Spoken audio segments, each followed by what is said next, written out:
Chapter 4. There is a trial. Under Governor Dale's martial law, there is no hearing, no jury, just the governor's decision. And Governor Dale pronounces my mother and Jane Wright guilty of stealing thread from the company. The shirts they made were shorter than those made by the other women, the women who were given good thread to work with. The punishment? A brutal whipping. My father carries my mother home. He's weeping and cursing. He lays her in bed. She is silent. I heat water on the fire and with clean rags bathe my mother's cuts and bloody back. She lies on her side, flinching as I do my work. Every few minutes her breathing becomes ragged until finally she cries out, "Get Jane!" I look to my father. Surely Jane is in her bed as well. My father nods to me and I go. I find Jane sitting in her cottage, leaning onto the table, the top of her dress down, her head hanging. Her husband stands behind her, washing her wounds. She moans quietly. Her back is just as cut and bloody as my mother's. I am filled with hatred for Governor Dale. "My mother is asking for you," I say, barely above a whisper.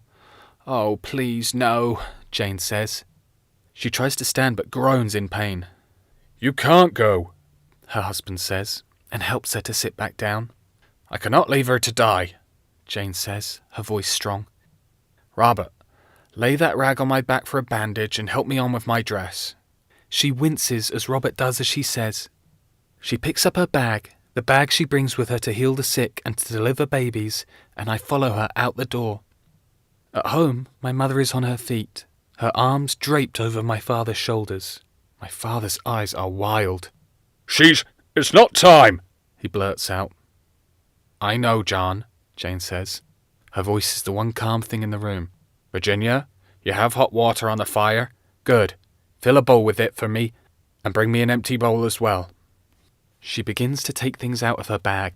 A packet of herbs, scissors, a small blanket. I'm confused, but I set to work, finding bowls and hot water. My mother slumps onto the bed and sits for a moment. Then she groans and stands again, clinging to my father. "You're going to be all right, Anne," Jane says. "I'll make sure of it." My mother nods at her friend. Sweat drenches her face. Her eyes have the look of a trapped animal. She cries out, and Jane crouches in front of her. I take small steps, carefully carrying the bowl of hot water to Jane. When I reach her, what I see in her hands does not make sense. It is a baby that is impossibly small, hardly bigger than Jane's hand, with the cord still attached to its belly. I blink, not believing. The baby is not breathing or moving. With a rush, I realize this is my baby sister, born too early, much too early. My mother sobs. "He is a murderer," she cries. My father smooths her hair and tries to comfort her. I feel dizzy. I stumble out of the cottage. It's quiet and dark and somehow peaceful outside. Fireflies glitter their lights on and off. In the sky overhead, the stars shine, unchanging. I look up into the night. "Why did Governor Dale do that?" I whisper.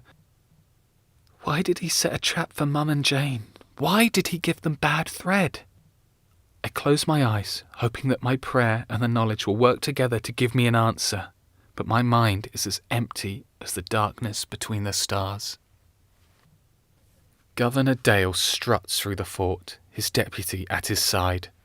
His starched collar holds his head up high, as though he's looking down on all of us. In my imagination, I pull an arrow from the quiver on my back and string it tight to my bow. I let it fly. It strikes him in the heart. A voice startles me. "There are daggers in your eyes, Virginia." It is Jane Wright. She has caught me in my hateful stare. She bends down and puts a hand on my cheek. "Wish for good things, little one, not bad things. Wish for something good for your mother and for the colony." I look up at her. "I wish for Governor Dale to go back to England." I say it quietly, so no one else will hear me. She smiles and leans in to whisper, "That is a good wish for the colony."